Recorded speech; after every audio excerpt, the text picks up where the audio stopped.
ना आम देखुचु Hector Hector चाष बुड़ी जाइए सब किंतु अधिकारी माने ग्राउंड ना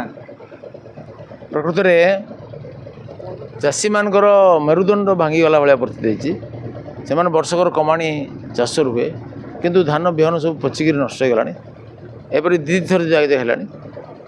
कि चाषी बहुत परिश्रमी माटी सागर माटी हो लहू लुह को एक करके मुंड झाड़ तंडे मारिकी से सुना फल माटे धान मका गहम विभिन्न प्रकार पनीपरिया डाली जातीय खाद्य तैल बीज ये सब से आज से दयनीय अवस्था सरकार तमार छिड़ा सरकार घोषणा कर जो मानकर धान नष्ट होती क्षयक्षति को आकलन कर आरआई आउ कृषि विभाग गोटे रिपोर्ट प्रस्तुत करेंगे से रिपोर्ट आधार में क्षतिपूरण दि तछड़ा तत्काल पानी छाड़ा पर सर्ट ड्यूरेशन क्रॉप माने अल्प समय जोटा हम सेपरी धान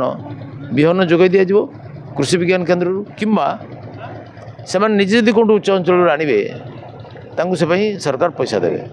अनेक चाषी जो पटे पानी एत माड़ूनी बंध आर पटे से बिहन आणिक भी लगे से बिहन स्वतंत्र खर्चा सरकार देवे आउ जो मैंने इन्श्योरेंस करछंती इन्श्योरेंस वाला नेबाटा जमी जानते देवा बेलू कष्ट हुए किंतु आम कठोर भाव में कार्यानुष्ठान नेबू इन्श्योरेंस वाला ठकामी करने देवु ना प्रत्येक चाषी क्षतिग्रस्त चाषी जमी इन्श्योरेंस प्राप्य पाइबे से दिगरे सरकार जत्नवान आम समस्त।